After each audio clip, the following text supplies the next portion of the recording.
तेनालीराम और चोटी का किस्सा। एक दिन बातों बातों में राजा कृष्णदेव राय ने तेनालीराम से पूछा, अच्छा ये बताओ कि किस प्रकार के लोग सबसे अधिक मूर्ख होते हैं और किस प्रकार के सबसे अधिक सयाने। तेनालीराम ने तुरंत उत्तर दिया, महाराज, ब्राह्मण सबसे अधिक मूर्ख और व्यापारी सबसे अधिक सयाने होते हैं। ऐसा कैसे हो सकता है? राजा ने कहा, मैं ये बात साबित कर सकता हूँ। तेनालीराम ने कहा, कैसे? राजा ने पूछा, अभी जान जाएंगे आप, जरा राजगुरु को बुलवाए। राजगुरु को बुलवाया गया।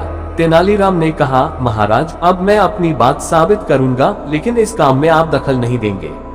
आप यह वचन दे तभी मैं काम आरंभ करूंगा। राजा ने तेनालीराम की बात मान ली। तेनालीराम ने आदर पूर्वक राजगुरु से कहा, राजगुरु जी, महाराज को आपकी चोटी की आवश्यकता है। इसके बदले आपको मुहमांगा इनाम दिया जाएगा। राजगुरु को काटो तो खून नहीं। वर्षों से पाली गई प्यारी चोटी को कैसे कटवा दे? लेकिन राजा की आज्ञा कैसे टाली जा सकती थी? उसने कहा, तेनालीराम जी, मैं इसे कैसे दे सकता हूँ? राजगुरु जी, आपने जीवन भर महाराज का नमक खाया है। चोटी कोई ऐसी वस्तु तो है नहीं जो फिर न आ सके। फिर महाराज मुहमांगा इनाम भी दे रहे हैं। उद्धरण। राजगुरु मन ही मन समझ गया कि यह तेनालीराम की चाल है। तेनालीराम ने पूछा, राजगुरु जी, आपको चोटी के बदले क्या इनाम चाहिए? राजगुरु ने कहा, 5 स्वर्ण मुद्राएं बहुत होंगी। 5 स्वर्ण मुद्राएं राजगुरु को दे दी गई और नाई को बुलावाकर राजगुरु की चोटी कटवा दी गई। अब तेनालीराम ने नगर के सबसे प्रसिद्ध व्यापारी को बुलवाया। तेनालीराम ने व्यापारी से कहा, महाराज को तुम्हारी चोटी की आवश्यकता है।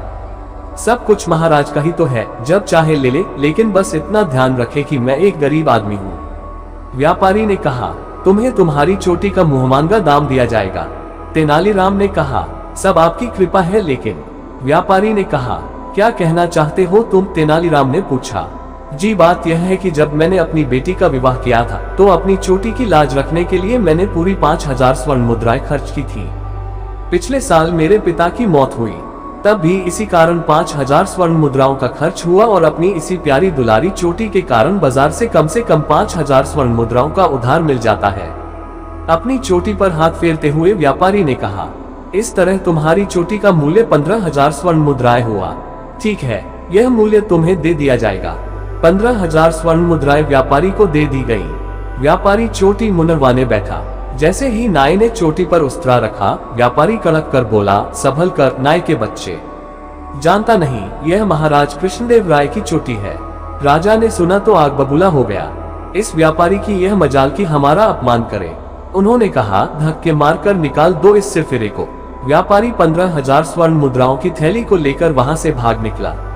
कुछ देर बाद तेनालीराम ने कहा, आपने देखा महाराज, राजगुरु ने तो 5 स्वर्ण मुद्राएं लेकर अपनी चोटी मुनरवा ली। व्यापारी 15000 स्वर्ण मुद्राएं भी ले गया और चोटी भी बचा ली। आप ही कहिए, ब्राह्मण सयाना हुआ कि व्यापारी? राजा ने कहा, सचमुच तुम्हारी बात ठीक निकली।